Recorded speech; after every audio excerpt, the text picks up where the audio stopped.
For those of us who are listening on radio for the first time, who might not be aware of who our coach is, I'm going to ask Coach to take 1 minute just to update our listeners on his track record so they understand why he brings information to us that we consider to be priceless and valuable. Well, first of all, my short introduction is I'm a Hall of Famer with the Lifetime Achievement Award. Joined the radio show since 2000, I believe, 16. And on an ongoing basis, we introduced this Coach's Corner for only one reason: bringing more awareness to the people, expanding cricket popularity, helping the game to promote, as well as increasing engagement. And it's only possible in North America through educating them for the cricket. So our goal is all about providing information which can help anyone to understand game. Okay. Now, Coach, I don't know if you have a special topic that you wanted to open our discussion this evening, but I'm also going to ask Ivor to be on standby, as well as Mr. Michael Chambers for the second and third questions that will be addressed to Coach this evening. But Coach, what is your main concern at this time as we mentioned the word cricket? There are plenty of them, but the one thing definitely we can start on today is with the ongoing situation around the world. We have Women's World Cup qualifier is ongoing in Nepal, 10 teams competing in 2 groups, and only 4 will be making to the World Cup later in England this summer. We also have a under-19 World Cup going on in Zimbabwe and Namibia as a joint host. That is also going. At the same time, there is no dull moment when we talk India. They have the WPL, the Women Premier League is ongoing. Same time, they have hosted the New Zealand, and I think they just played the 3rd ODI today. And later, in a matter of few days, they'll be engaged in a T20, and they have picked up this series as a warm-up series right ahead of the World Cup T20, which is starting in February 7th. Top of that, there's lots of other cricket going on. And biggest thing is little bit shake-up is going on due to political situation in India, where a lot of players has been rejected from not having visa. And one of them is definitely USA, where the 4 players did not get visa. And now they are scrambling to find the substitution or replacement with about just 3 weeks ahead of the World Cup start. And so this thing is being concerns going on. And we are not only one in a visa situation. They have visa situation with the Canada. I believe they have visa situation with the UAE and other countries and so on. So any topic you want to pick up, I will definitely happy to go forward. Ivor, do you have a question that you'd like to ask Coach address at this time? Not at this time, but he's onto something, and I hope that we can spend some time on the political charade that's happening in India, and why would they still allow to host those matches when they're not issuing visas and upsetting the apple cart for other teams. So I hope that we can, if you can address that, I'll be happy to participate and ask questions. First of all, we have to understand who has the authority of the World Cup to be hosted. That's ICC. They give this opportunity to India, I believe 4 years back, that 2026 T20 will be in India, right? So that's one part. Indian government has nothing to do with it. Number two, when the country host, in case of India, BCCI is the host,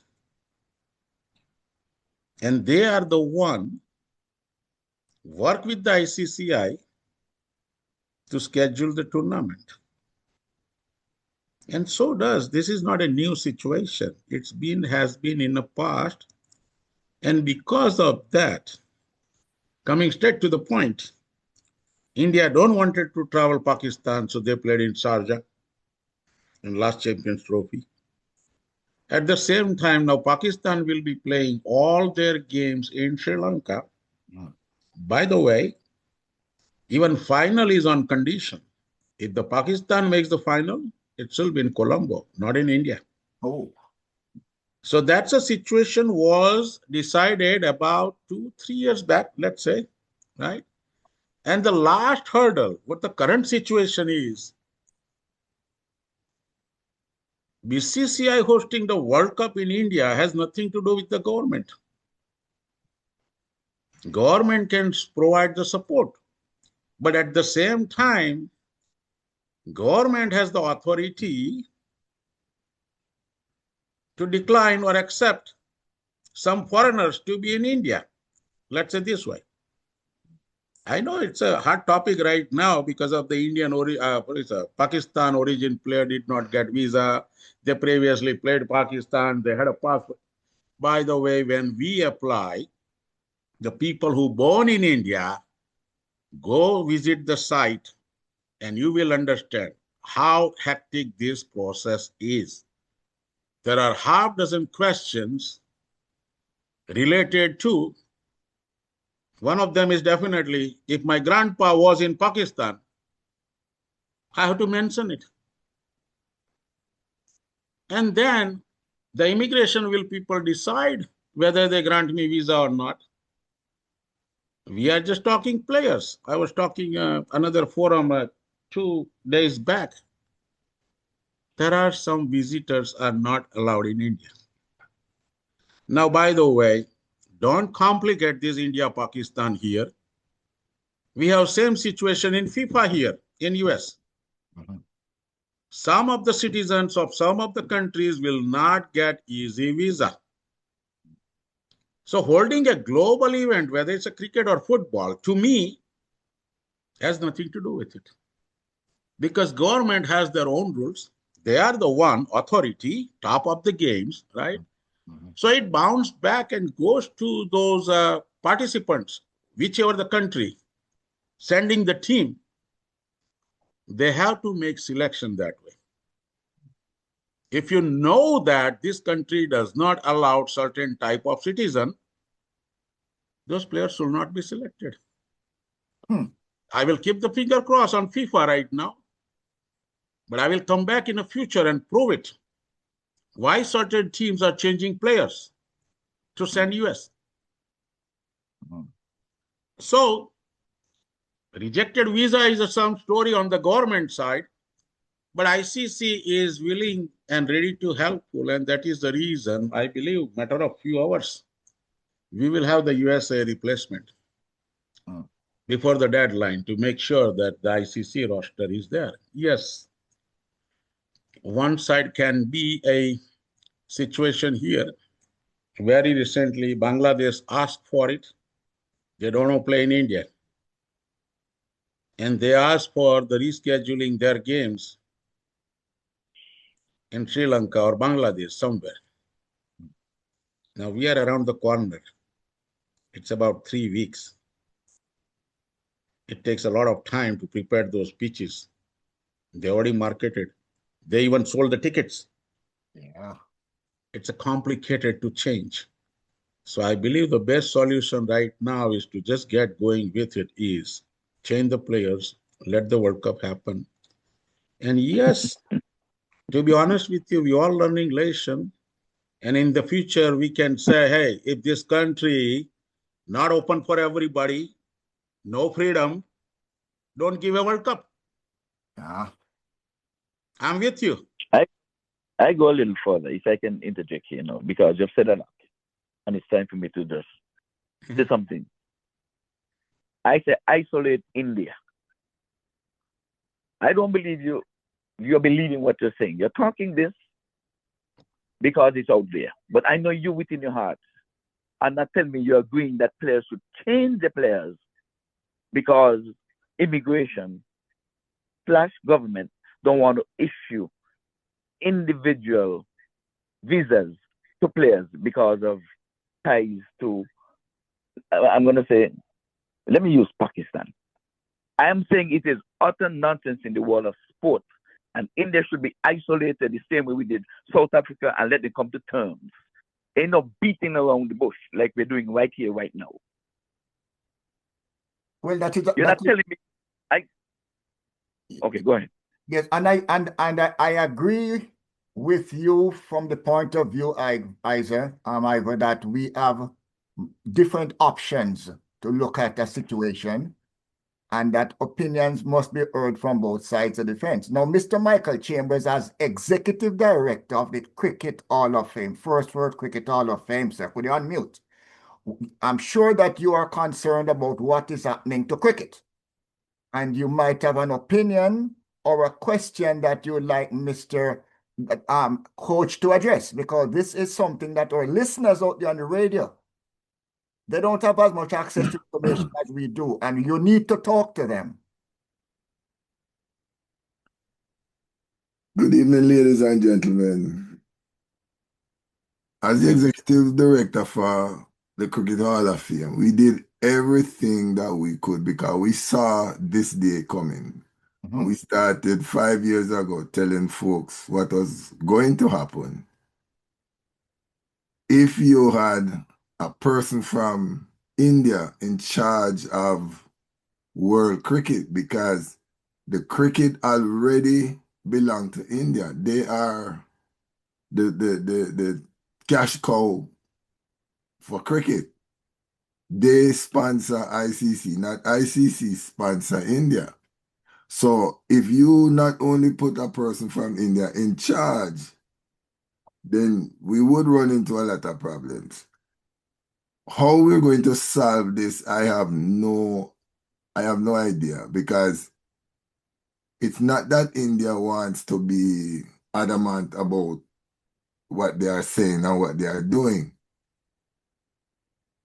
They are, of a fact, sponsoring cricket.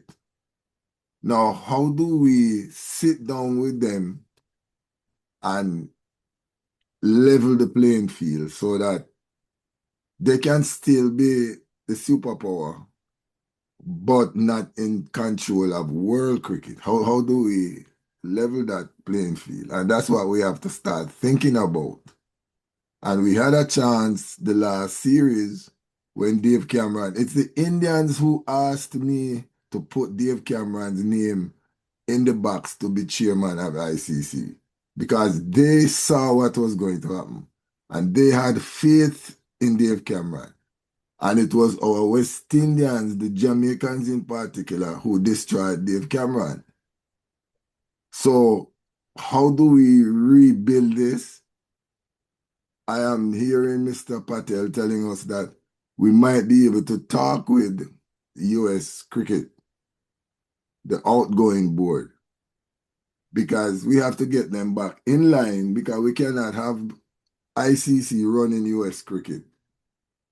Because within the next 5 years, US Cricket should be in charge of world cricket, because we have more money over here than anybody else. But I would love to see the ICC reach out to the Hall of Fame and ask us to put together a committee of Hall of Famers, not Mike Chambers, because Mike Chambers is not a Hall of Famer. We have some very talented members of the Hall of Fame who have been inducted into the Hall, who have the ability to sort out this thing.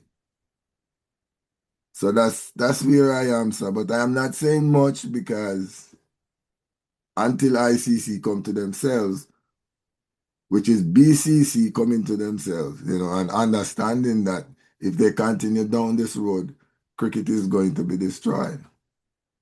So I'll wait and see what happens, sir. Mr. Chambers, I'm happy that you're not going to say much with your position. So let me, Ivor Henry, say some of the things that you don't want to say. South Africa was out of place when they would have used one of their very own, Basil D'Oliveira, born there, playing for England, telling you he cannot enter his birthplace because he have an ounce of black in him. What did the World Cricket do? Ban them. Ban them. They had renowned cricketers, the Barry Richards and all stuff. Of course, he wanted to see them. What did they do? We don't need you. We don't need that. And they came to their senses. Now they're the world champions in Test cricket. I said it. You say you don't know how to go about it in India? Let the cash cow stay over there. Let them come to their senses. Let them play amongst themselves. I guarantee you cricket will continue. It's not going to die. That is the answer. To say 4 or 5 years ago, they know they were going to be in India and this is going to be a problem with visas and all that kind of stuff. And Mr. Patel is here telling us, all you have to do in the last moment, revamp your team, replace players. No. Issue the players, or if you cannot guarantee security, because you know it's going to happen 5 years ago, then don't accept it. And if you can make allowances for Pakistan to play elsewhere, and even when the finals, you already don't know it's going to be. Why Bangladesh couldn't think? It's nonsense what we're saying about pitches have to be prepared. Pitches have always been prepared. Is it not in a test match? It's one day. They can be played outside of there. Okay. And Indians are love to have their own way too much. And they need to be stopped. Thank you. Sounds like a suggestion. Now let's do a quick roll call.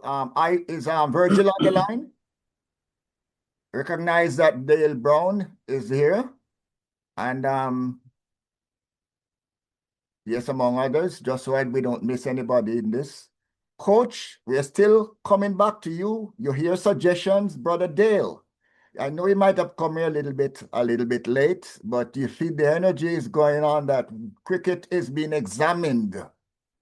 Okay, the situation, the general situation of cricket. That is, and even as we're coming up to the World Cup getting started pretty soon. Coach addressed it earlier. And as I said, our listeners on the radio sometimes does not have as much information as we do. And sometimes they're not tuning into the radio as regularly on the program as we do. So we want to get them up to date as to what is going on outside here. So the floor is open. We're not going to spend too much time on each individual since we know we have so many persons who would like to express themselves. Hyacinth, Donna, Beatrice, wake up.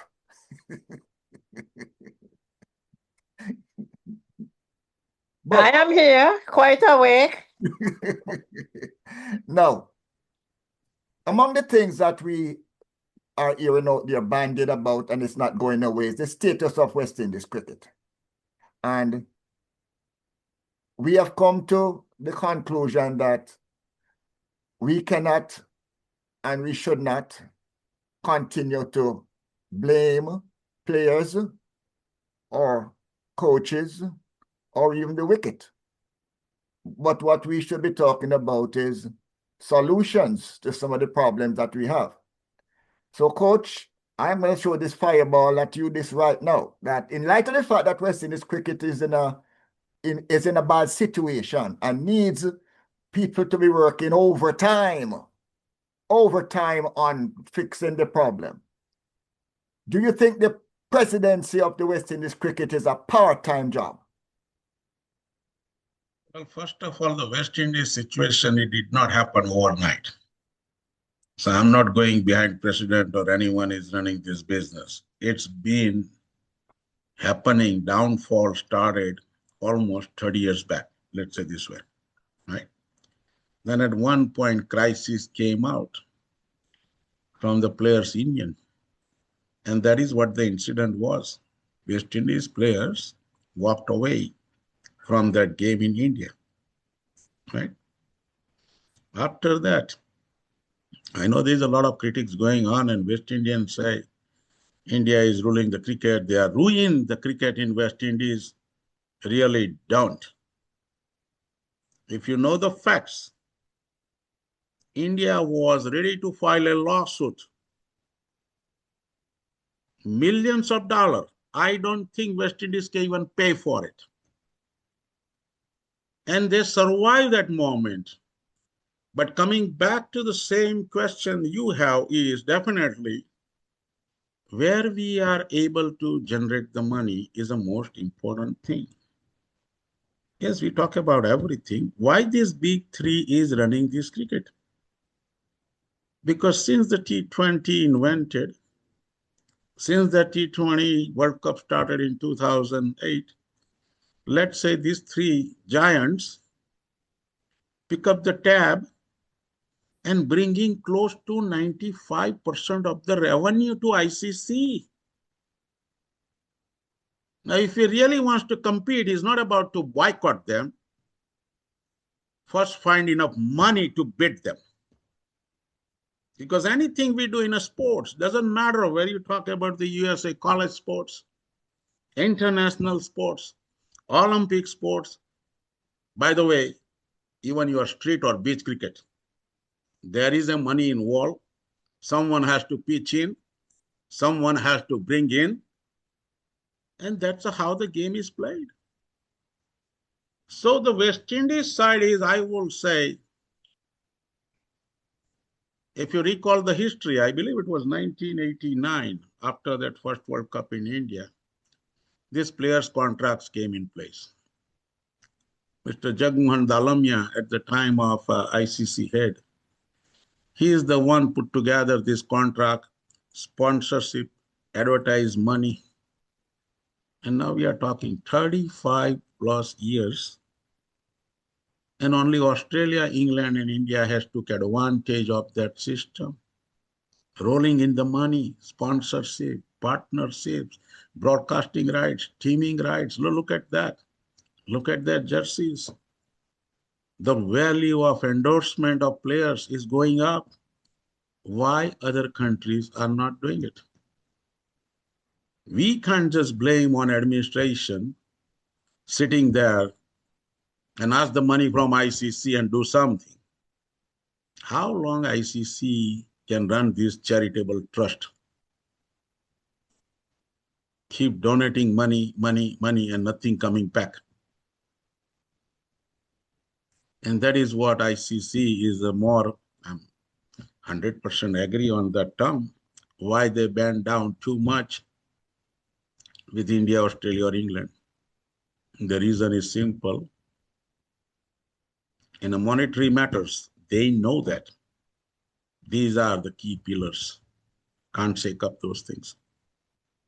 The question, coach. Why does ICC admit the associates as well as the other regions, the other 9 regions, when they know, one, even before they admit them, that they have limitations, that they will not be able to measure up to the high standard of the big three? So why admit them if you are not prepared to support them? Do we have authority or power or decision-making authority for ICC? We can just talk about what's going on.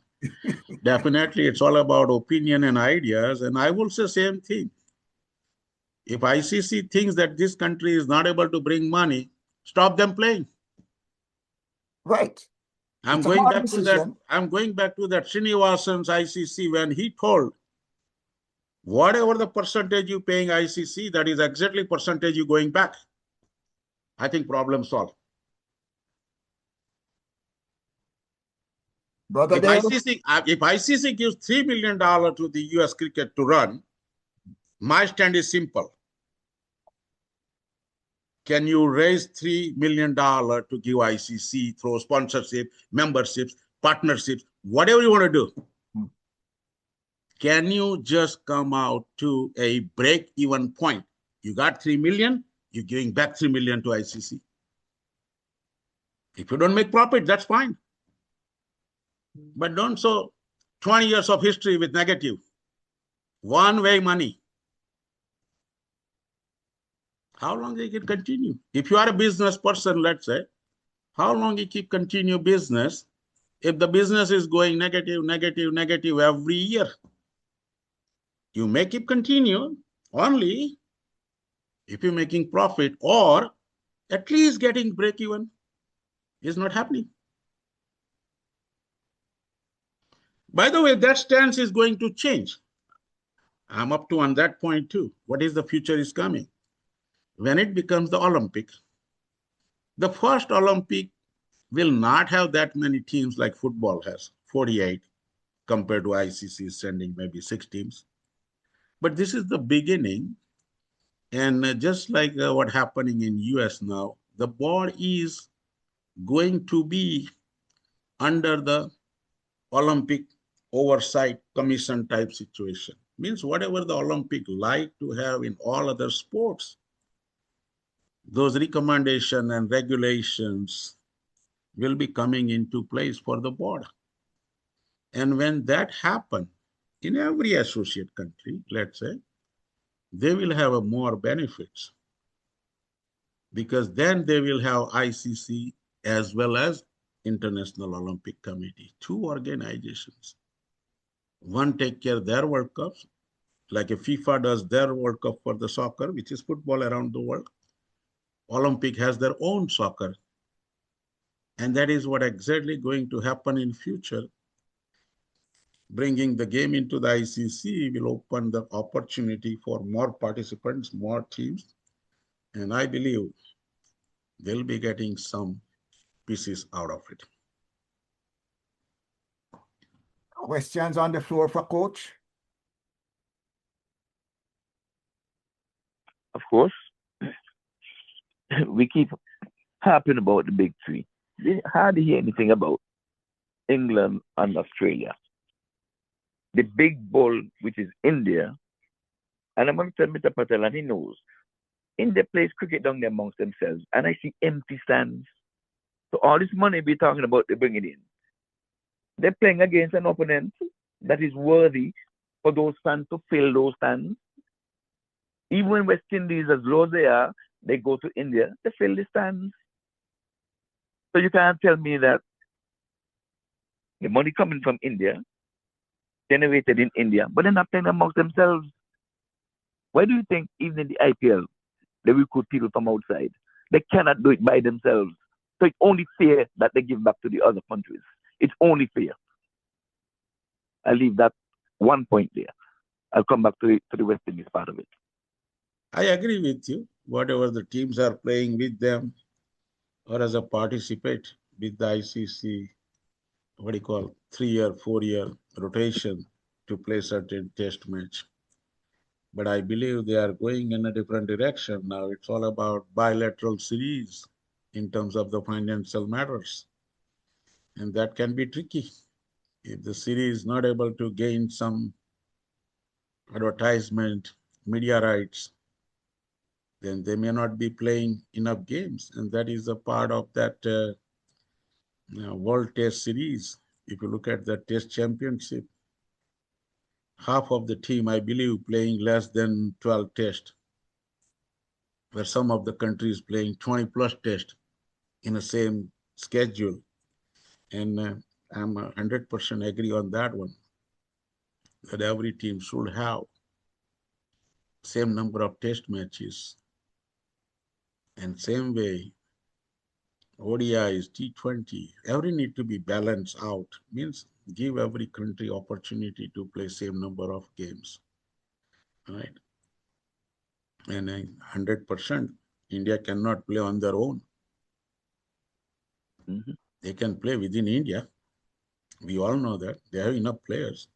They can put 6, 7 teams on their own, right?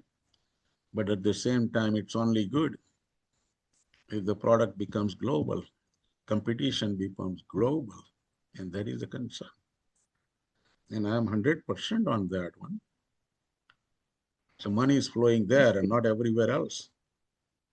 So if you look at the history, British invented this game, and it was only played where the British went. That's not the wrong statement. Now, if you go back to that history, how many players used to travel by that boat to go 3 months in Australia and play? It was expensive at that time. It is expensive today. So if you ask me, the biggest concern about cricket is expense involved. Even bats are cost you $300 to $1,000. Their gears, the travel cost, preparation of this pitch. Look at the cost involved for just one game. And that is the reason nowadays people label it golf and cricket is only belong to rich people. And I don't think we will have support for the people who cannot afford this game. And it's happening, whether it's West Indies, US, Canada. If you look at it, the people coming from middle class are not able to afford this cost. They are not in system. I'm not going to name it, but you can see how the teams are selected or how the cricket is going all around the country. Every city, every academy, every youth program. Nothing is free because they don't get money from government. They don't get money from governing body. ICC is not giving anything because you're doing something at grassroots level. So these owners and people involved in this grassroots level spending their time and fortune, and they have to come out with something to take care of those expensive. And that is what it's going up.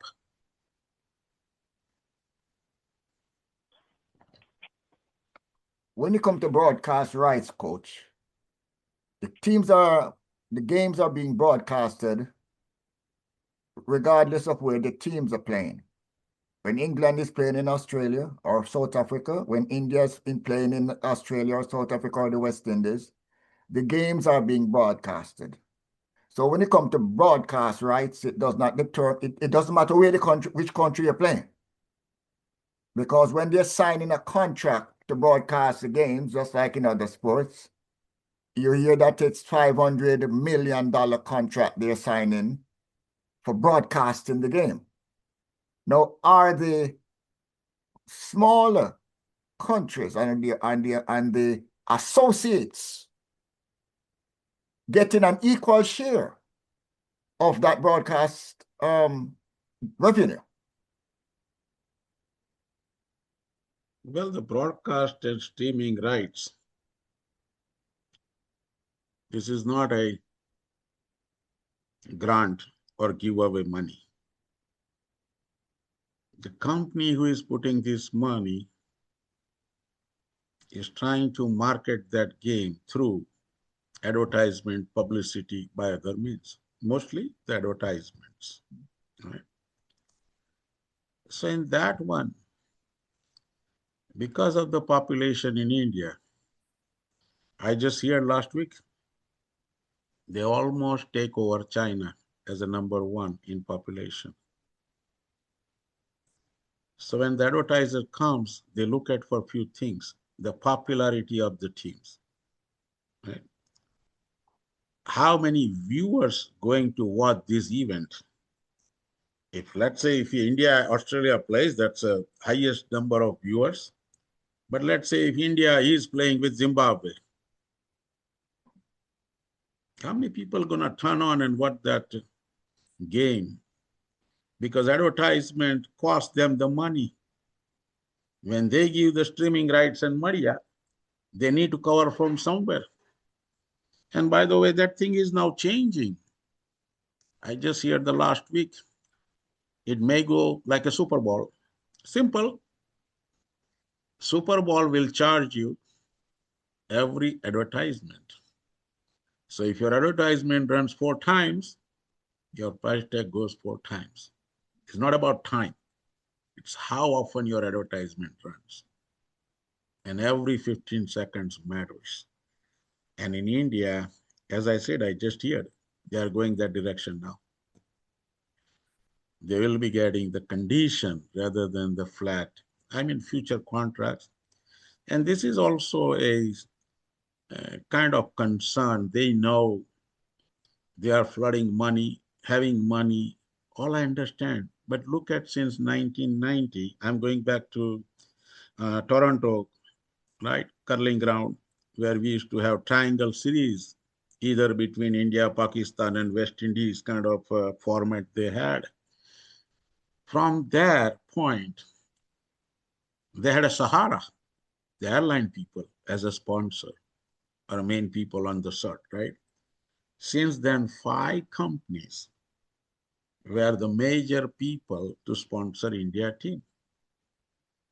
And looking the company portfolios, I don't think anyone has made money.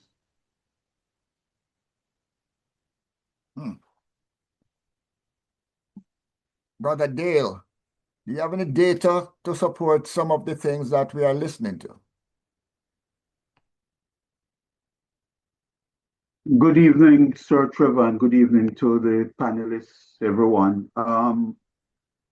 Listen, we go back before 2014, that's 11 years ago.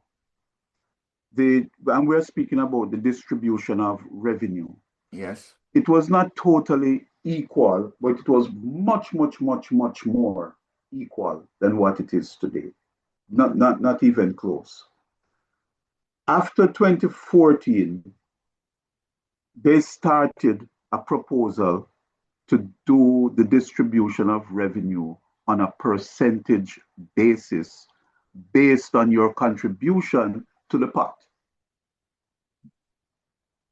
Now, who came up with this? Who came up with it is all the full member countries for the ICC. So if I go or anybody goes somewhere and sits at a negotiating table and negotiates that kind of deal, I really don't know. Obviously, you blame the people at the top because England, Australia, and India, of course, became big winners with that module. But that module just came in the last 10, 11 years. And so I always feel that to understand something, it's just like a man going and signing a bad contract, if you want to call it that. And I also feel that, as someone mentioned before, if there are 12 countries, the other 9 can withdraw their services and play amongst themselves and struggle and build up themselves rather than be subservient to the other 3. There's nothing in the world saying that you must adhere to this type of inequality. Absolutely nothing. And it is funny that we would sit here and even speak about it. But if India, for example, wants to hog up everything, well, let them build their own pen and stay there and play amongst themselves and see what will happen. Change comes about radically when you force it. Nobody's going to give up what they have just like that. They're not going to do it. So whether it's the West Indies, Pakistan, Bangladesh, and all of them, they need to come together as the one and do something about what India is doing, because they are not going to relinquish it just like that. You have to come with something, because it was never always like that. Whether when Australia is on top, England is on top, or West India is on top, it was never ever like this. And we have allowed it to be like this. And our own people who negotiate these deals, I have to ask them, why did you sign on that dotted line? What gun did they hold to your head? Why you feel that you had to do it? So that is my basic question: is it changed? What brought about this change? And if it changed in 2014, it surely can change in 2026. Amen to that. And I'll ask the collection plate to come out twice, and I'll pay. Go ahead, Ivor. Go ahead. Still have some time. I'm just saying amen to that. I don't think I can add to what Brother Dale just said. I'm saying amen. No, I amen, can amen. find in this one what happened in that's Dr. What do you call Srinivasan from India when he was leading ICC. That is what we're talking, 2014. The 12 board members decided to go to his agenda. Whatever the country contributes, they'll get same percentage back. 3 years later, 2017-18, by the Champions Trophy in England, another Indian fellow, Shashank Manohar, went back. They had some issues in distribution, just like we are talking. So they went back and revised that formula. What's the revised formula? Srinivasan told, let's say India, if they give 88% to ICC, they must get 88% back. Shashank Manohar came out, worked with the countries who were letting less amount of money, and at least find the breakthrough. What is that breakthrough? So right now in current situation, as far as I know, in 2023, India contributed 88%, but they're only getting 39.5% back. So every $88 you give it to ICC, you're only getting back 39.5. And by the way, either deal or the one we're talking about giving equal distribution to everybody, I will say this is a major problem within the members. How they come to this kind of conclusion. I always believe, like Olympic way, there is some money need to go to the developing countries, the associate countries. Some money need to go to revamp or rescue the system like we have in US. Zimbabwe was in a bad problem. Giving them the loan is not good enough. And then find the proper solution so game can prosper and we can have more advertisement support and partners to join, and that is the where money comes. Nowadays, you don't expect with those fan tickets in a stadium. No, those days are gone. That volume amount is not good enough to even get break even to the ground preparation, I would say. So yeah, Okay, it's if I may know. hopefully, yeah, so let's see if they can get together and decide something new. I'm always up for it, you know. Go ahead, Ivan, sorry. Well, but Brother Dale just explain and tell us that 2026, what happened in 2014 can happen, so we can rest that. I'm in hopes of that. Now, on to the West Indies, like you brought up there. India is an enabler. They messed up West Indies cricket. You see, when the tour was called off, this is my opinion now, so let me get the Cricket USA out of this. That was done by those Trinidadians. Mr. Bravo, to spite Mr. Chandapal from not overtaking Lara in total aggregate runs. Because Bravo was not in the test team, and India allowed him to call off a test match which he was not involved in. And guaranteed, no matter what West Indies do to these guys, Bravo already signed on the dotted line for Chennai Super Kings and the others. They enabled them. They had no business calling out the 3 test match. None whatsoever. They had no business getting involved with that. And it was done only because Chandapal, West Indies, even after that, Chandapal has not retired from Test cricket up to today. They have not afforded him that chance to go on to make those 11,000 plus ones. So I'm blaming India again for dipping in. And like we said, the blessing that West Indies had was Dave Cameron. And we like fools take a good man like Dave and throw him aside. And the question was asked earlier about the paid position or the position of the president. It's not a paid position.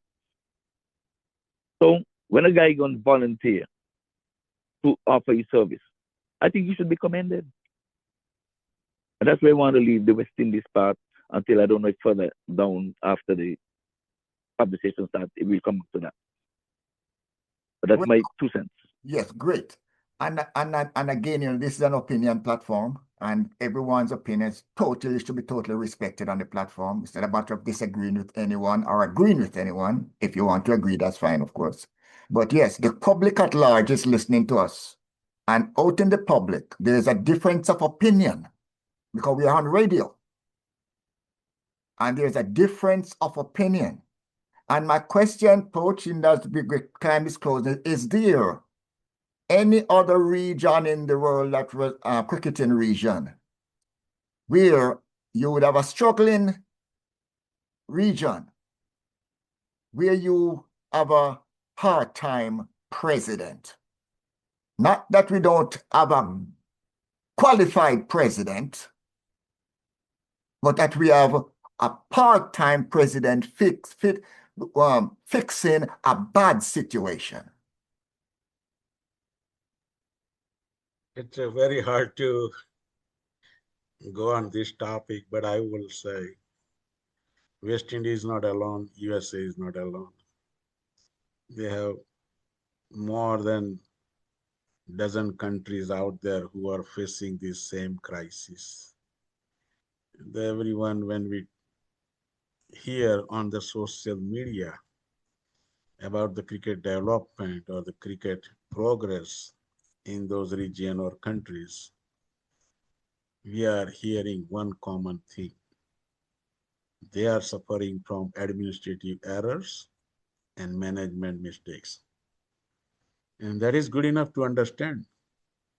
That includes everything involved about how they operate, how they dictate, how they manage, and how they control their business in that country. And that doesn't end there. It has a direct, I will say, effect too, about hiring coaches, hiring administration, placing team staff and training and everything. So this is ongoing. You might have very recently seen that the Bangladesh players boycott countrywide every game on Thursday morning because they demanded that the Bangladesh head person must resign.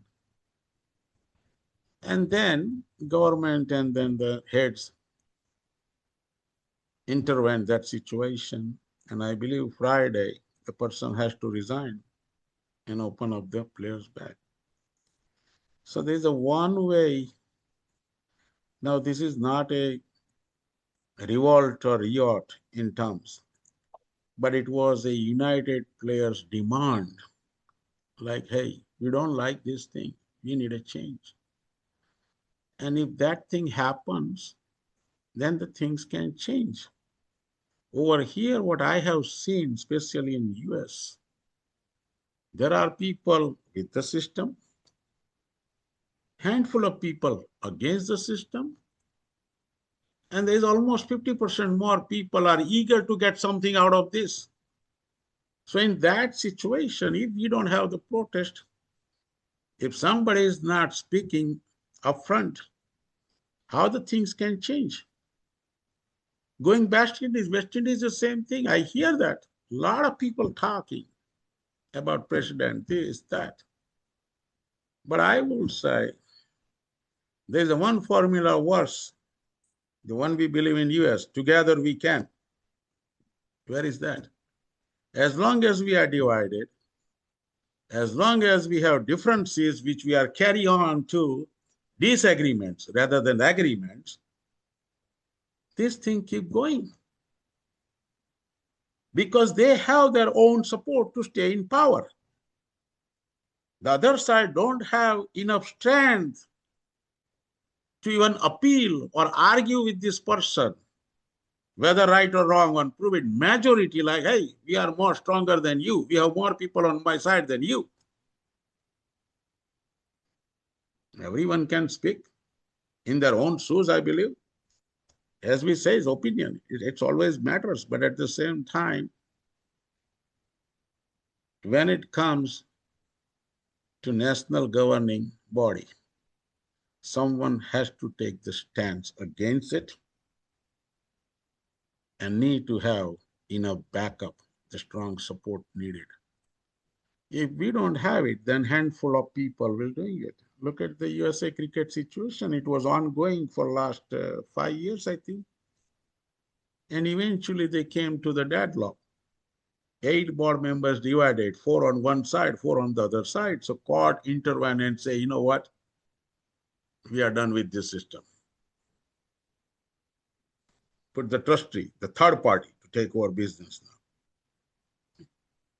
So something has to be done. I'm not saying that they have to start fighting. I'm not saying that, but it needs to be done the proper way, and have to make sure more people who believe in sport, more people who think this is the right, they need to take a side.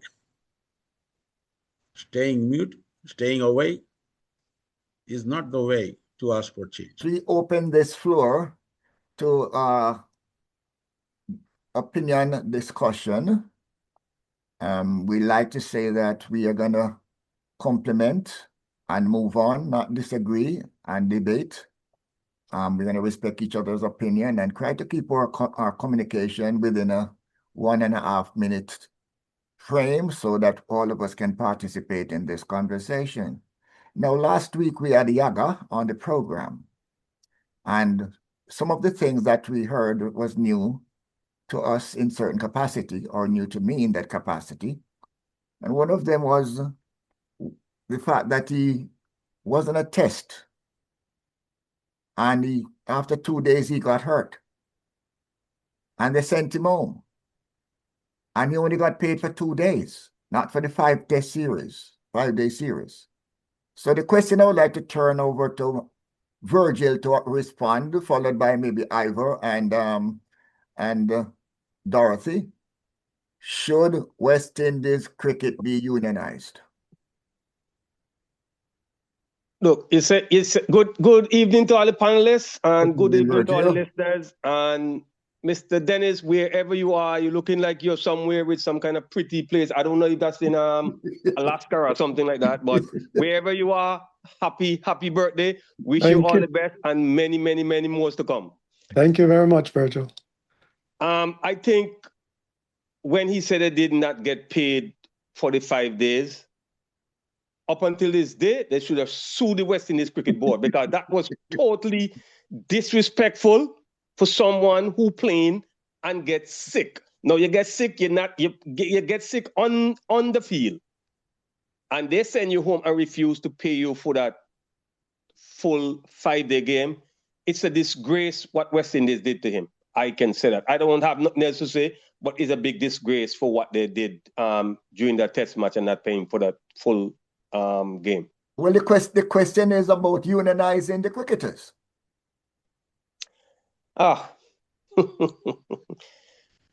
For that would be nice, but it's hard for the cricketers of them. I can tell you, because these cricketers making so much money, most of them, if you are the coach and you're making less money than them, which I show you guys, listen to that interview with Chris Gayle so many years ago when he put down the coach because the coach doesn't make more money than him and play more test matches than him. And if we can get that out of the cricket and let them guys know it's a job they're doing, it will be good, but it's hard to do that with the cricketers in them unless they understand what they go there for. Well, I like the fact that you said hard, not impossible. No, it's not impossible. Ivor, what do you think about that? And Mr. Chambers, you should be next on this, because you're the executive director of the Cricket Hall of Fame, and you have a responsibility to, like ICC, to protect the cricketers. Well, maybe I missed it last week because my understanding was that Yaga said that he got paid for 2 matches, but not for the whole tour. I'm now hearing that Royal say he got paid for 2 days of a test match, and not the 5 days. I think it was the other way around. He didn't get paid for the tour. He only get paid for the matches that he participated in. So we need to verify that part. All right. Now, how about the unionizing? Yes, I would like to see cricketers at least get a pension somewhere along the line, because I can only speak about what would have happened before. Most of these guys, and I think Patel mentioned it here, back in the day, these guys used to take boats, ship, to go and play cricket. And in my time, I can talk as an old star, with the Warrels and the Sobers and those guys. That was our joy. And those guys, to me, would have really laid the foundation, did all the hard work and all the grind. And it brings me back to Richard Austin, as Brother Dave would have said earlier. The way how he went out and became like a beggar, and he would have worn the maroon cap. That came to mind at the time with the unionizing. So I'm in all favor of that, and I don't think we should let our heroes die like that. Not everybody's gonna be a Viv Richards to get a government stipend, because Viv Richards is getting the equivalent of a minister's salary because of what he would have done. But at least he's well placed. But what about the ordinary guy now? Like you say, who play a couple of matches and nothing to look back on? Look what Sir Alonso had to do in the end. He was past his prime, yes, went on to get some money over in South Africa. And we're putting a light ban on him. And all because of not being unionized. I mean, I'm maybe speaking out of turn, but I believe that is what happened then and still happening to today. So in as much as, we don't like these guys running and looking and playing here and playing there, I think one way to solve that problem is to unionize the cricket fraternity. That's my take on that. Okay, Miss Donna. Can I just clear up something there? I'm sorry. Yes, go ahead. I misunderstand your question. I was thinking that you said unity between the players. That's why I answered my question like that. Okay. I didn't realize it was then when Ivor said the answer about union. Yeah. It was a different thing. So I apologize about that. So what is your response now that you understand the question? No. I think it should happen, because these players, after they get old, they need to have some kind of compensation or something like that. I mean, consistent for these players. So I think they should have something like that going on for these players. Maybe to make it a little bit better for each and every one of them. Okay, Miss Donna? Yes. Good night again. Mm-hmm. So my question is, what is Weeper? Yeah. I thought Weeper was doing something for the cricketers. What's going on? You want to scrap that and get the name Union instead? Well, anyone want to respond to that? Because Weeper is the West Indies Players Association. So what do they do? That's true. Well, that's not my question. Huh? No, they just look out in the players' interests, where you have to join that organization. Nobody's forced to join it. And I think that, like I said, when we speak, he speaks for the whole board. But then again, not everybody is a member, not every cricketer. So they're not a union per se. They're just there to protect the players' rights as such. But I thought that's what unions and associations do. No, sir? Because I know some people, they don't join the association, they don't join the union. Yes, so the association or the union can't represent them because they're not a member. But I really thought that that's what Weeper did. Anyway, we'll have to look into that. But yes, they should be unionized. They should be compensated for the years of ponging up the body. Yes, I do believe that. You know, recently we heard about a cricket team not taking the field after the captain determined the field was not playable. And we had various discussions in relations to the response and the punishment that was handed out to the players. We know that in one instance, Barbados decided that they would not accept the punishment, and the other captain was punished. At no time did we hear about the union.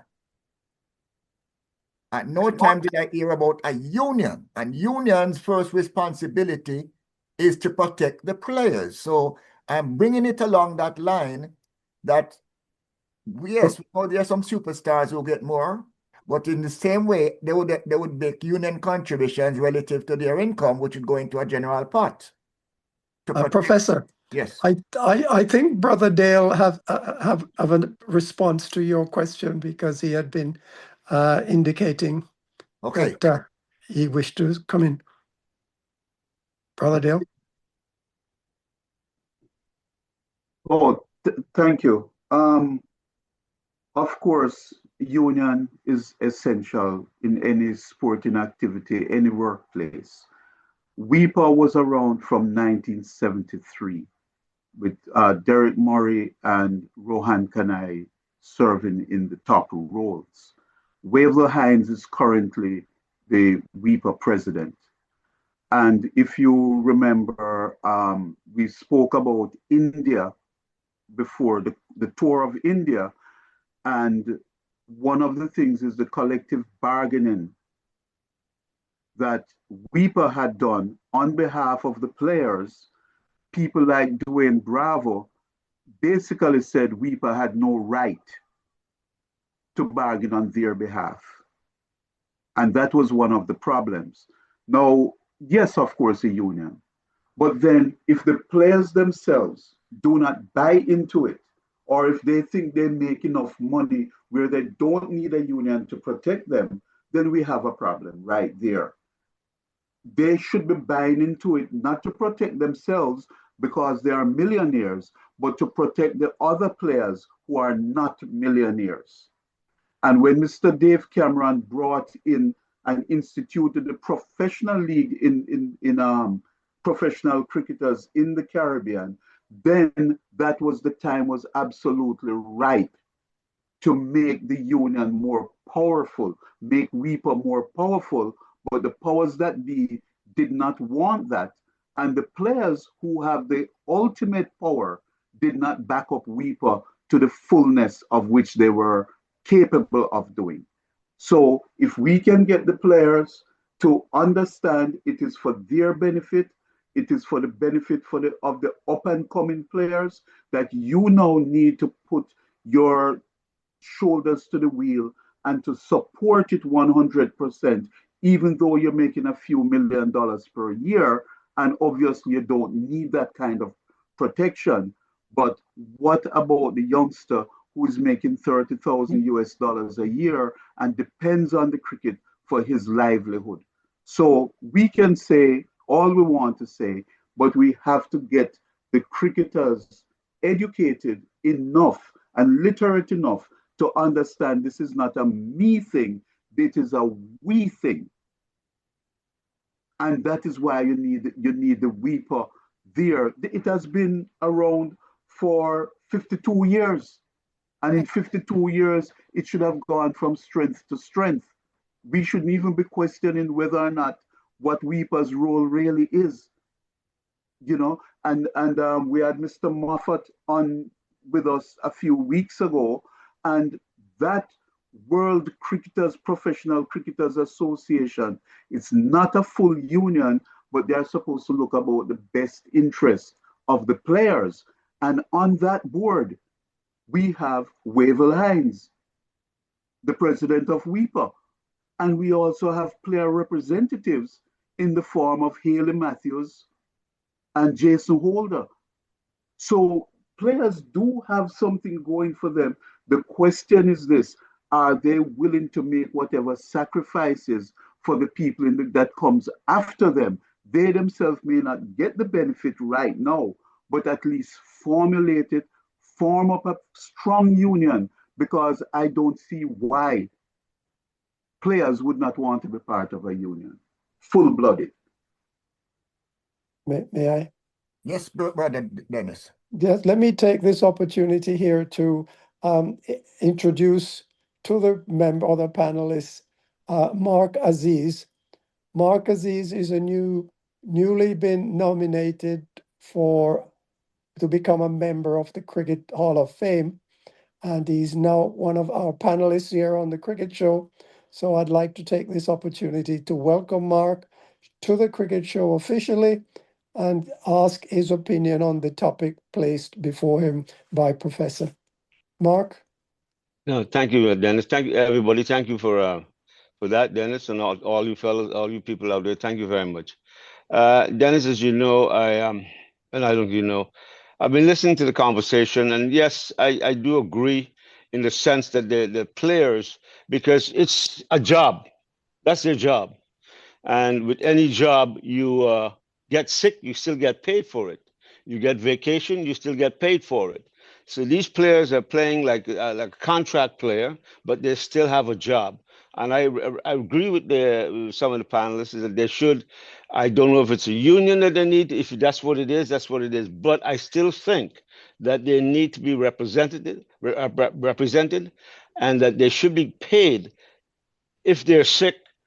And but it's, when you get sick at home and you can't make it to work, you call and you still get paid. Whether it's on the ground or whether it's on the job or home, you don't get paid. I mean, you still get paid for it. There's sick leave. So I think the Cricket Association, West Indies, whoever it is, should accept that and put that into writing or something and say, yes, all players, whether they're selected for 2 years or whatever, how many games, they should be paid for the time they're not playing because they were sick or something like that. And like I said, if this says a union needs to do that, I agree with them. And we should have a union involved to get them, but it's to get them to understand, who do we know that we can send out there to talk to all these players? Do we have some way of get involved with all these players to tell them to join? This is what I'm trying to find out how we can do that. Okay. Well, in as much as we are looking at Cricket USA as an exploding market, and in this market, we know how sports is managed in the US market. When we look at baseball, basketball, when these guys are ready, they propose a strike. Okay? Yeah. When they're ready, they propose a strike, and they don't have dissent among their members when they say we are going on strike. So if you're going to bring cricket into this market where players in this market have power, okay? When the NBA Players Association sits down to do a contract, look at the type of minimum salary in the NBA. Look at the minimum salary in baseball, in NFL football. Yes, there are players who get drafted and they get that first round, second round, third round salary levels. And that is negotiated by the administration of their union. So I'm saying is that if we envision cricket coming into the USA, it has to come in on those terms. Otherwise, the top talent will not be interested in coming into cricket when you do not offer them any protection. So the situation, so the organizing of the players has to be addressed. No, not when we start something bad, and then because a couple of players are making the millions, they say, you don't negotiate for me because I am good. Because that same player, if he gets hurt. May I add? Yes, Brother Dennis. Yes, we have, as Brother Dale pointed out, we had Mr. Moffat on the cricket show not very long ago. And Mr. Moffat is chief executive of the World Cricketers Association. Now, the World Cricketers Association, of course, is a body that has among its membership groups such as WEPA and others. There's a number of shall we say, professional cricketers in the United States who are also members of the World Cricket Association. And most cricket playing nations do have membership of the World Cricket Association, with a few exceptions. I think India is probably one of the few playing countries that do not have membership in the World Cricketers Association. But nonetheless, the World Cricketers Association, I believe their role is to look out for the interest of cricketers. And as such, in my opinion, they are the basis of unions. And it's a matter of gaining recognition from not just the national bodies, but of course the international bodies such as the ICC, for it to be recognized as a union that speaks on behalf of the players.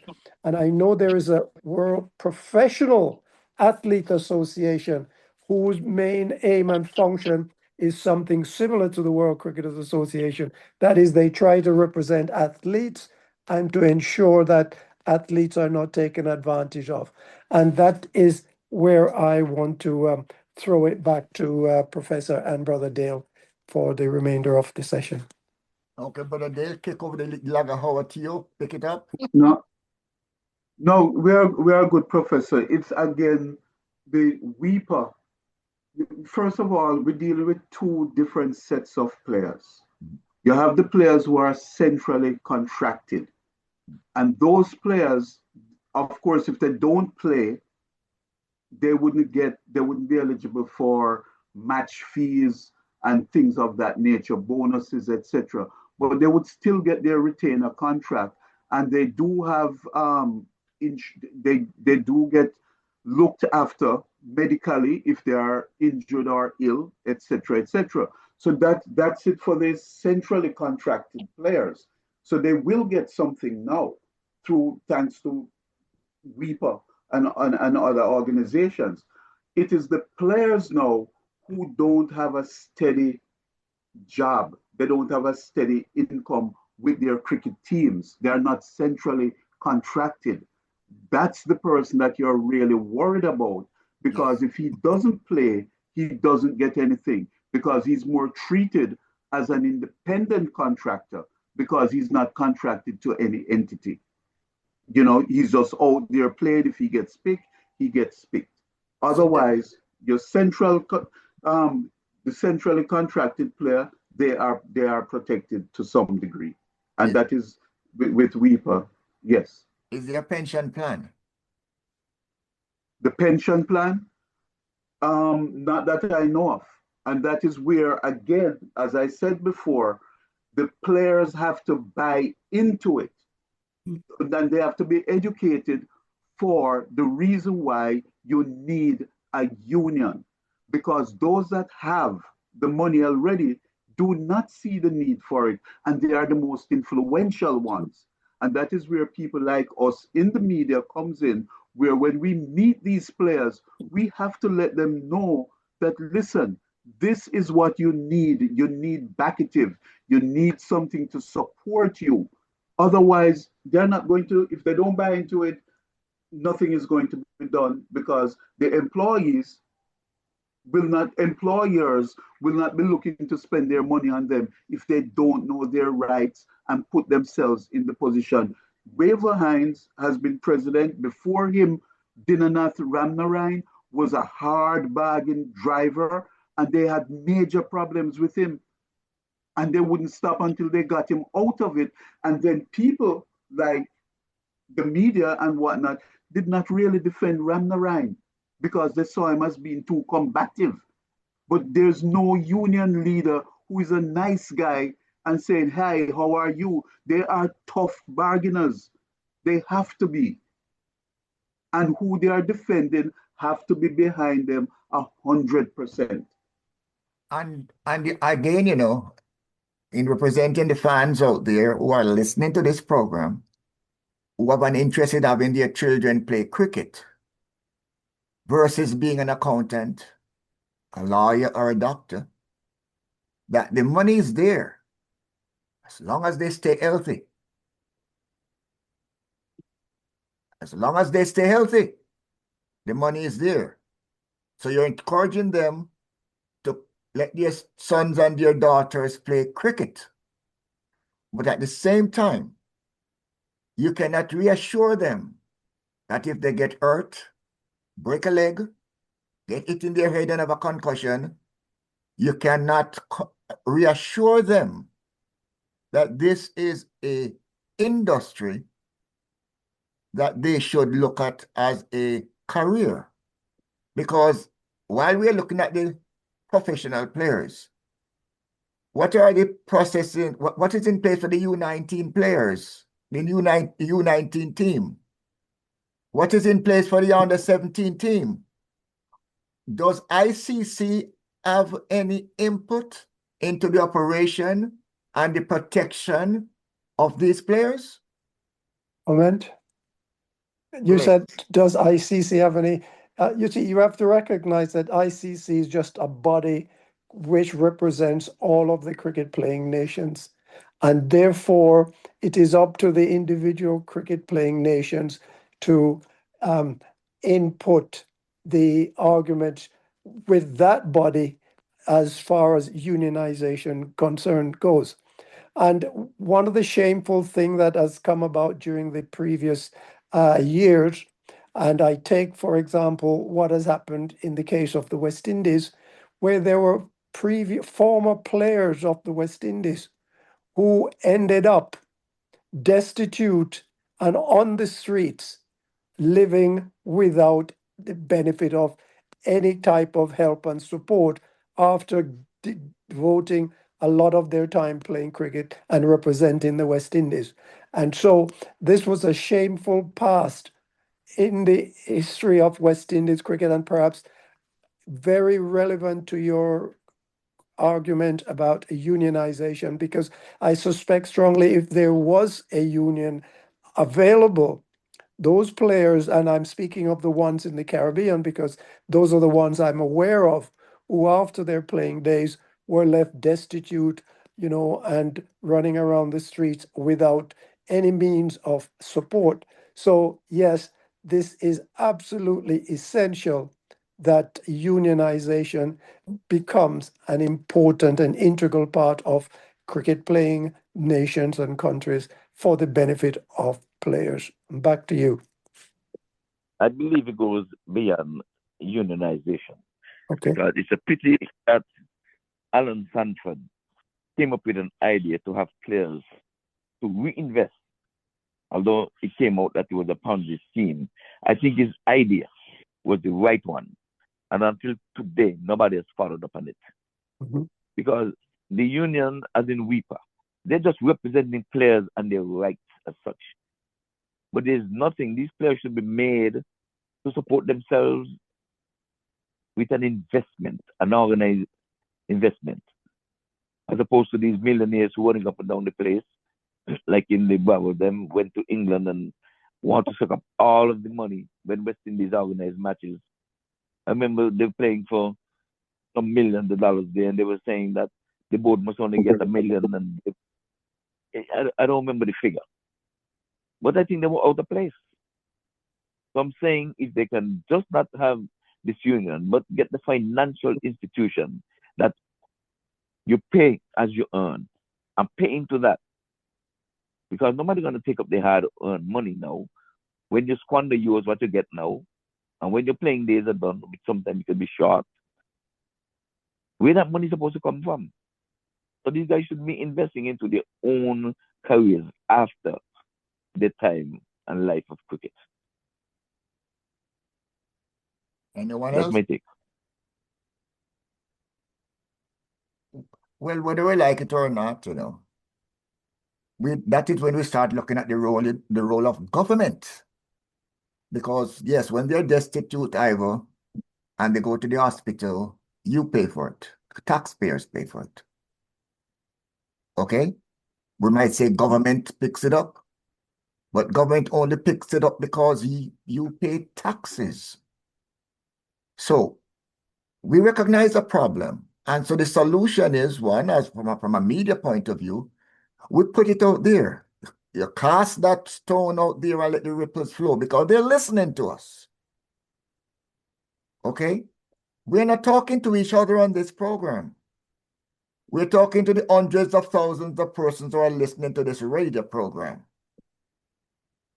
And they're hearing that their sons and their daughters might have an interest in going into cricket, but there's no safety net for them. And we're saying that, yes, we know some of us are people who have come out of cricket and they're destitute with nothing. And the question is, are we willing to let that continue? And the transparency of this is what is going to make change. No one speaks about it publicly. They think everything is fine. And those are the ways that the media has a responsibility, as I say, not only to inform, but to educate. Not to entertain, but to educate.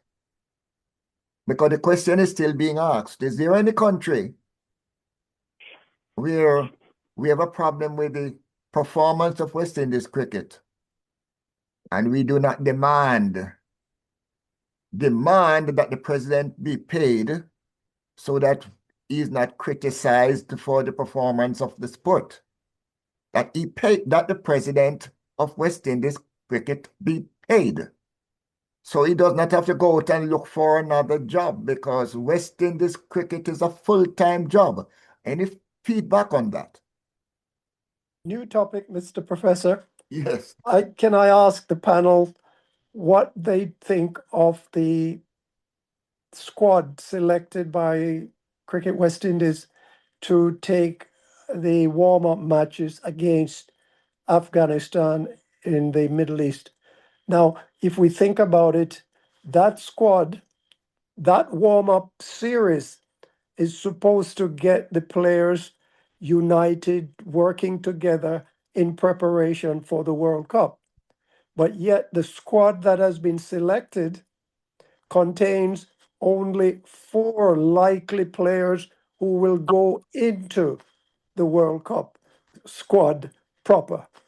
There is certainly something that is not right in that selection, and I'd like to hear the opinion of the other panelists on this particular matter. And I'll start off by asking Brother Dale to tell us what he can about that squad and why it isn't right.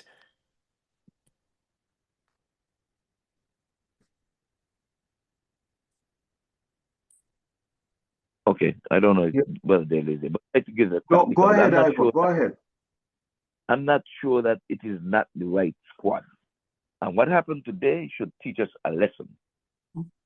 You're playing your best available squad. Let me use the squad instead of 11. What New Zealand did today is what the full strength teams over 37 years were not able to do in India. And that happened today. So I'm not going to buy into that only 4 players are likely.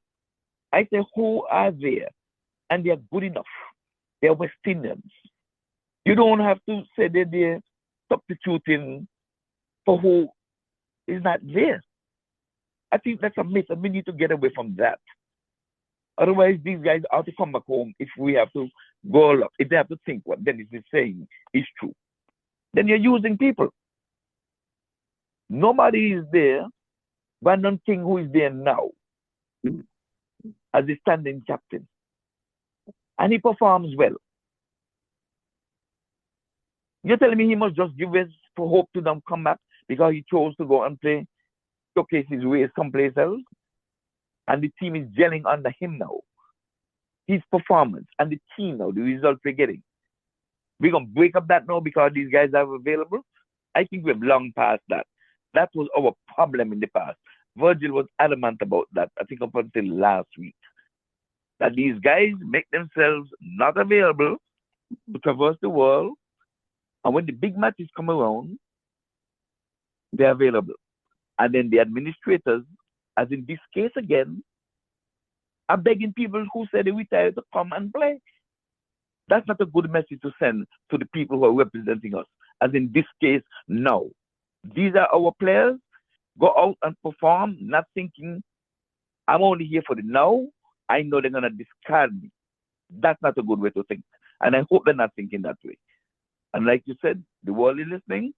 Please do not use people. Do not use these guys. They're there to showcase their ways. And if this is the 11 that you think is gel, can take us to the World Cup, use them. And while I'm at it, let me wish Leon a speedy recovery, because I've been through that flu and it's not a nice feeling. So permit me before the time is out to wish Leon a speedy recovery. All the very best, sir. Thank you. Brother Dale. Yes, thank you, Ivor, but just before I say anything, I was hoping to get a chance to inform the professor and the group that England, Australia, Pakistan, Bangladesh, I won't call any other names, they do have a specific pension plan for their centrally contracted players and former players. And it is similar to what we would know in the USA as a 401k plan, for those familiar with it, so they'll know. So I just wanted to put that out there, that yes, we have the Weeper and what they do, but that pension plan, which is a big sticking point, we don't have anything like that. And other countries who are as poor as us, and even poorer in some cases, they do have it. Thank you. Okay, so I'll go over to the team. I totally agree with what Ivor said. The players who are there, there's no point in saying that they shouldn't be there or whatever, because we can't change it. We have to wish them all the best and that they perform well.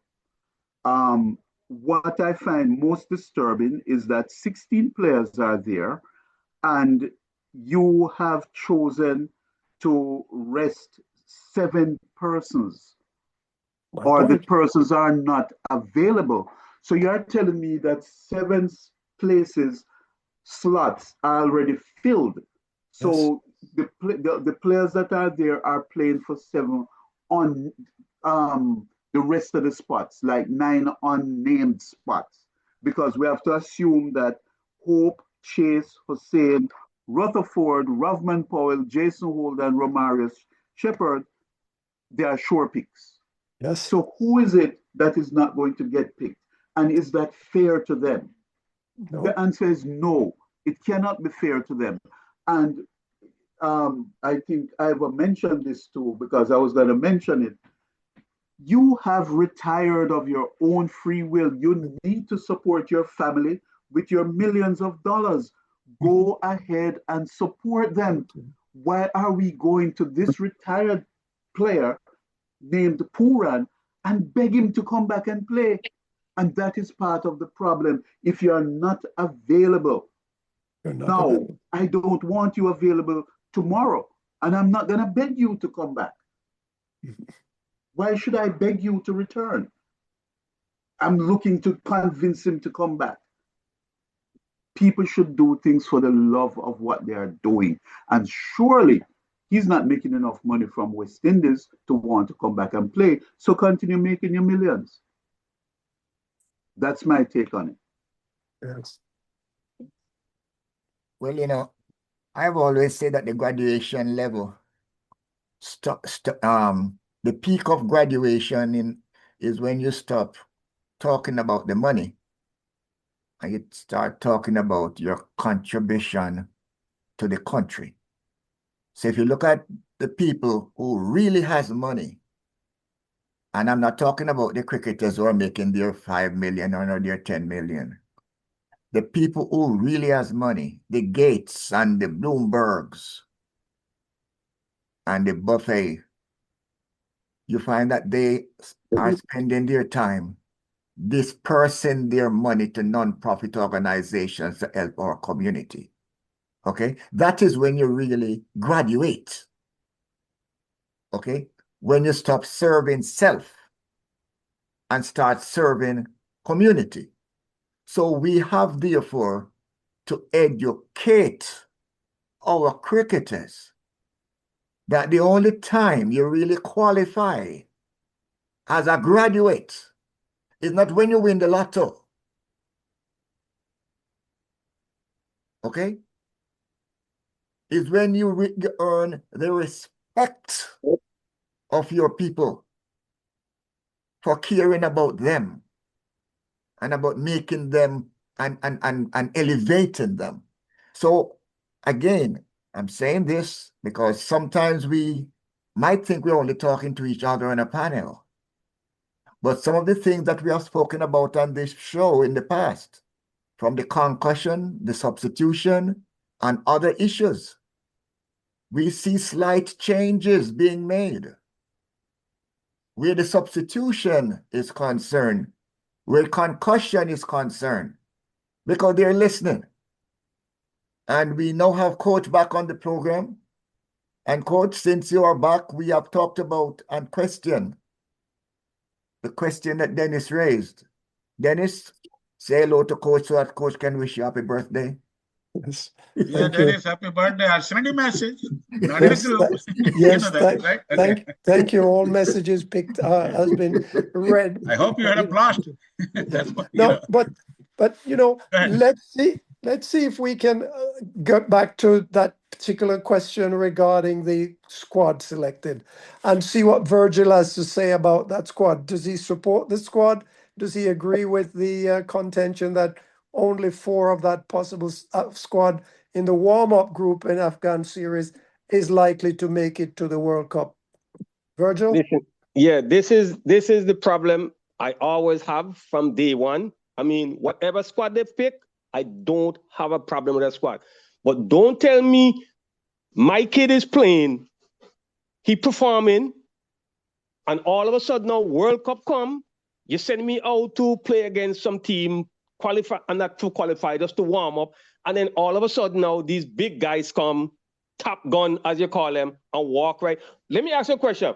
What happened if all these guys perform, maybe make 180, get 5 wickets? What are they going to do? Drop them out and bring in these other guys inside here? Yes.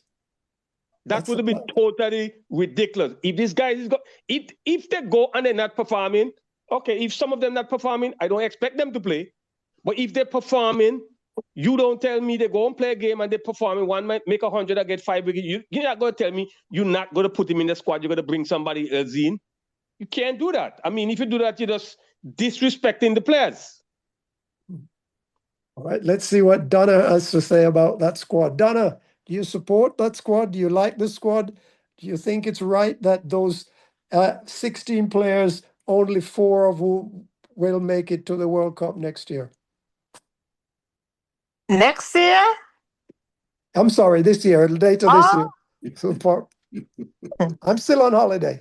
Tell you the truth, I saw the squad, and just like what Virgil said here, it's like you pick people, and when the big guns come back, you push them aside. I really don't know, because there were some names in there. I was wondering how did they get inside there? I saw, is Lewis inside here? Yes. Evan Lewis? Yes. And I think I saw Johnson, Charles. Those guys haven't been performing for quite a while.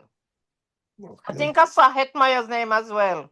Yes. And I know Hetmeyer, for some reason, he's supposed to be a good player, but he doesn't give me that impression that he really wants to play for West Indies. I don't get that vibe from him. Totally agree with you. I honestly don't get a vibe from Hetmeyer. So that's my beef with those 3 names there, really. All right. Well, there are 13 others. At any rate, Mark, what's your take on the squad? Well, like most everyone is talking about it, it's if you're gonna have a squad to go into the ICC World Cup, this should be the squad that you're gonna play. You just don't put four or 5 guys in there and then drop the rest of them. No, I don't agree with that at all. I agree that you're going to train a squad to represent you, to represent the West Indies. That squad should be doing the practice games, and that squad should be entering into the ICC. So that's my feeling about it. I don't think that was right what they're doing right now. Over to you, Coach. Coach Patel, you've seen the squad from the West Indies. Now, as a coach, what kind of message does it send to your players where you select 16 to go on a warm-up series, and then when the real warm-up, when the real series begin, you throw out, 13 of those players and only bring 4 over into the actual big tournament, the World Cup? Now, first of all, we don't know the inside plan, right? Like, Yes, for example, India, they have a different plan. They already have plan for the, let's say, World Cup T20.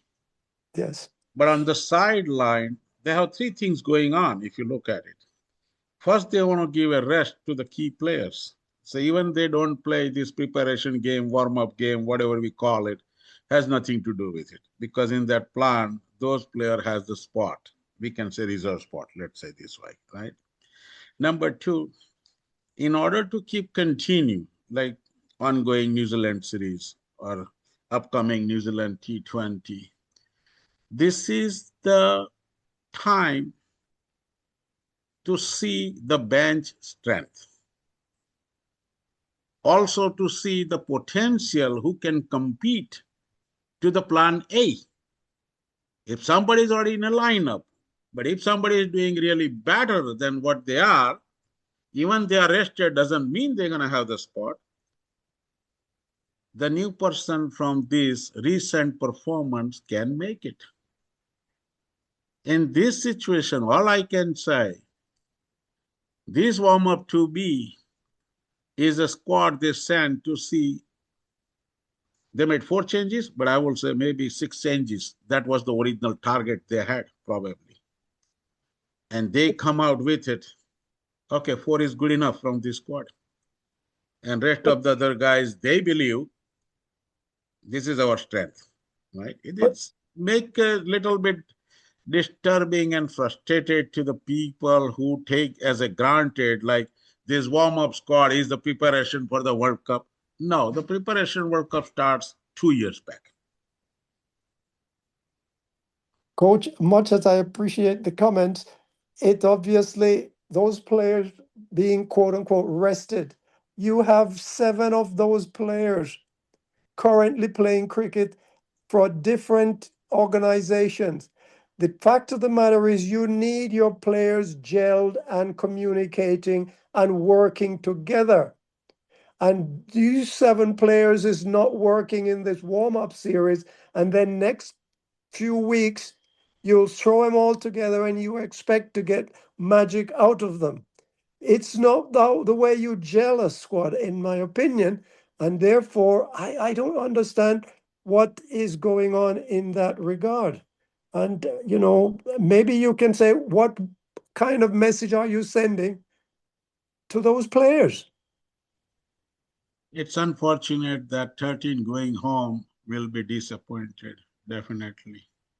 But at the same time, this is not a new for West Indies. When time comes, even in the past, they have bring one of the legends who normally don't play regional, not a part of national team, but he's doing something good in a franchise cricket. And the management thinks, okay, we need these, our lucky stars, because these are the ones who can win championship. It's been happening for a long time. On the other side, when you say they are playing elsewhere, I believe if I have to be put myself in a West Indies selector's shoes, I love to go as those kind of guys because they are playing at the international level against the international player, against that reputed squads in the global event compared to one warm-up series. Right. So this is like it depends how we take it, but yes, definitely one thing is concerned to me is they should have given a clear communication about the team building process. Now, behind the screen, let me tell you, some of the guys may know that this is not the changes you can make overnight. The ICC has a time frame where you have to submit the 30 probables. From there, roster need to be cut down in a time slot. And when the event comes, you have to have the final squad at a deadline. At the same time, even at the last minute, there are some changes may be needed based on the situation, circumstances, and they are allowed. But yes, as a fan, or while we're talking in general, in my opinion, it's not right thing to have 4 selected and send 13 home. It's supposed to be the other way. Thanks. Well, Professor? Well, you just made a good point there that how can somebody be rested but you're all playing franchise cricket? That's the point. Well, That first doesn't of all, make any- let me give you the key point here. Who provide the NOC to play this T20? Answer me this thing first. Yeah. Well, this is The board, thing. right? So now why we can say the player is selected from the T20? It's their plan. I'm saying you, this is the plan they have, whatever it is. But they're lying to us. They're not rested. They're just accommodating them to go and make money over there while they're using players over here and using up players. And then they kick them out. That is not right. What I'm saying, hold on. Go ahead. Back in the past, you know what worked for West Indies cricket? It was standard.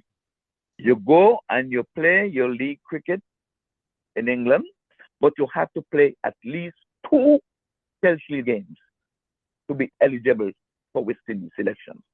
That was known. So you didn't tell the Viv and the Andy Roberts and those guys not to go and play county cricket, but they have to make themselves available for selection. It was not automatic. So they have to let these guys know at some stage you have to play for West Indies. Look at Henry Christopher Gale. At one time, we needed to qualify to get into a tournament. And Gale made himself available to help us to get qualified while the big boys them sat around. And then what West Indies selectors do? Pick those guys who did not go and help us qualify and throw away the guys then who made us qualify. Right. So it's been something that's been going on and it is wrong. It needs to be stopped. As I applaud Gale when he gave up his franchise cricket to come and help us qualify. And I think Holder was the captain at the time. And now we're still doing the same thing in 2026. We need to stop it and follow New Zealand. I will say it again. They take the weakest team to do what they couldn't get done in 37 years to beat India in an ODI. So let's take our weak team on paper and go and do what we have to do. I remember in Australia was telling us what team to send down there when these guys, the big boys, them didn't want to come. What we do in the end, we took a weak team and we won them down there in a day-night game, the only one they would have lost. A no-name team beat them. The only night team that Australia would have lost was against a West Indies team with no names. So we can work with 11 men against 11 men. Mr. Trevor, Yes, Mike Chambers here. Mike. Yes. There's another little piece that we're not looking at, you know. Okay. When these fellows, 7 rested, go and play franchise cricket, the board makes money off of them. And it's a good chunk of change. 7 times maybe 10,000. It's maybe 70,000. The persons that they play in the franchise for has to pay the West Indies Cricket Board. Oh, Percentage. So they get a percentage. So, you know, when money is short, you do anything, you see. And so we're missing that point.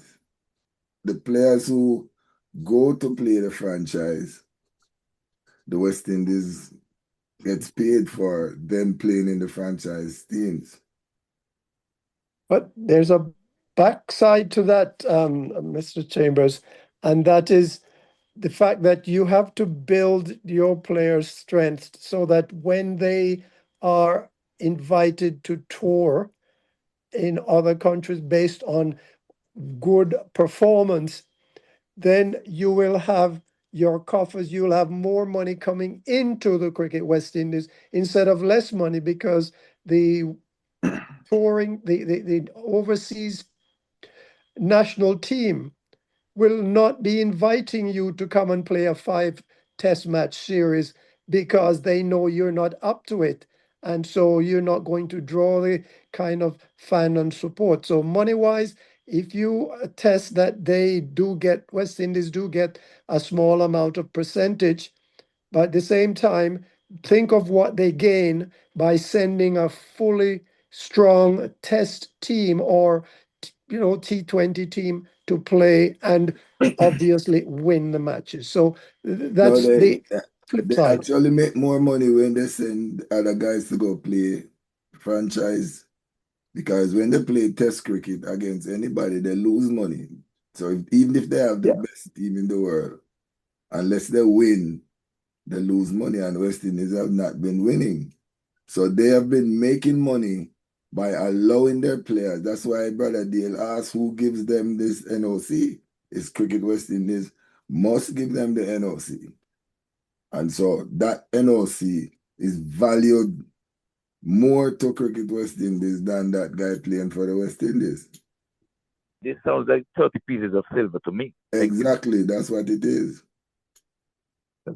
Well, it doesn't build the kind of cohesiveness, strength, and reliability that the team as a whole needs to be able to call themselves world champions or be viewed as championship material to foreign, to the teams like Australia, India. West Indies just went to India. They played 2 test matches and they were so defeated that it'll probably take years before India invite them back because there's no competition there. Now, New Zealand, we'll see how often they'll probably want to be playing series between India and the New Zealand and other tour. You have to have quality on the pitch at all times. But let's wrap this up with Brother Dale's comment, because I see that the time is fast approaching the end of the program. Let us take the case of Rashid Khan, who is universally recognized as one of the best leg spinners in the business. Mhm. He's the captain for Afghanistan. Right. Afghanistan, the money that they earn from their cricket board is basically, might even be lower than West Indies players that they get from their centrally contracted, Mhm. that are centrally contracted. He's in South Africa playing in the South Africa T20 League. West Indies are getting ready to play Afghanistan in the warm-up games. What do we think Rashid Khan did a week and a half ago? Gave up his He franchise. left the South African League to go prepare There. to play against the West Indies. West Indies. And this man is one of the best bowlers in the world. He's not just a regular little player out there. And he's willing to give up. Now, somebody might bring in money into it. They don't make that kind of money in Afghanistan. He will make money playing franchise cricket, but not from the Afghan board. And so here we get a different take. The legacy, the nationality, the nationalism, and the fact that some people do not believe that money comes first. They simply believe representing their country takes precedent. Now, you can call them whatever you want, but that's what they believe. And the West Indians, they are not going to do that. And those that are not centrally contracted, West Indies don't get anything from them. And that's why they don't need the NOC to go out and play, because they're not giving up their allowing themselves to be eligible for selection. That is to show you that West Indies now forces themselves on them by then turning around and picking them in the team when they are not centrally contracted. Persons like a Jason Holder, why are you insisting with him when he's not committing himself to playing for you? It has nothing to do with his ability. It has to do with his commitment. And he only plays for you when it is to his benefit to play for you, because the World Cup, the better you perform in the World Cup is the more money you can demand in the open market. And that's why they all want to play in the World Cup, but they don't want to play in the regular stuff. But I just mentioned Rashid Khan to show you the difference. And we're not talking about an English player, an Australian player, an Indian player. We're talking Afghanistan, who's on par with West Indies, where they, in terms of making money. We're looking at Afghanistan, who has some kind of pension available for their players. Thank you. So it is, and they don't have that kind of money. So after all, we see where the emphasis is for Rashid Khan and others like him who have definitely given up and decided to put the country first.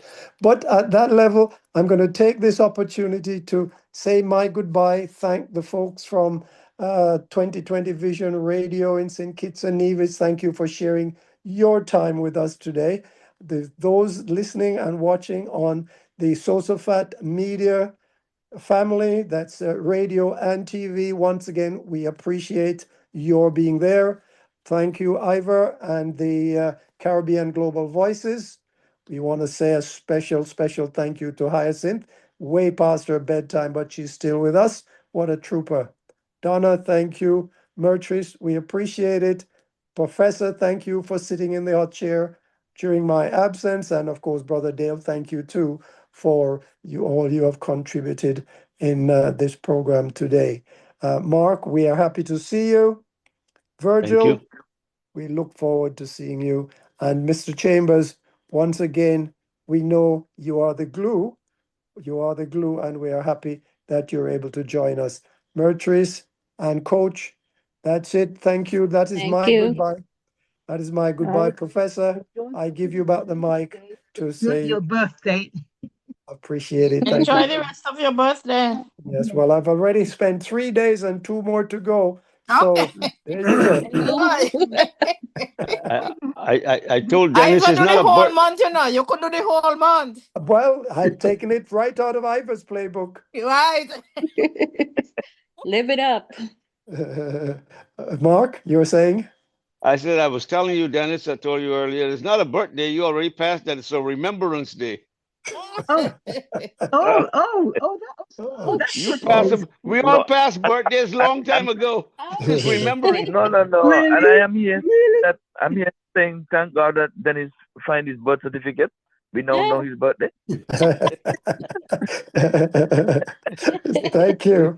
Yes, and you know, in those days it was like 2 or 3 sheets of paper it was written on. It took a long time to find all the details on it. Thank you, Ivor. Professor. Find it. The birthday now starts. Yes. All right, Professor. So again, let me say thank you to our listeners on the World Wide Web, on our YouTube channel, and those of our listening to us live on radio. Please remember, we are here every Sunday from 6 to 9 p.m., where we bring you up to date on the sports that are happening, not only in our community, but across the world, and express the views and the sentiments that you share as we open discussion on some of the problems or some of the issues that you discuss in your community. I hope you'll keep on supporting this program and this platform. Thank you very much for joining with us. Thank you so much. Okay. Good night. Have a good night. Good night. Have a Have a good week, all. Thank you. Night. Likewise. Night, Hyacinth. Okay. Good night. Good night, everyone. All.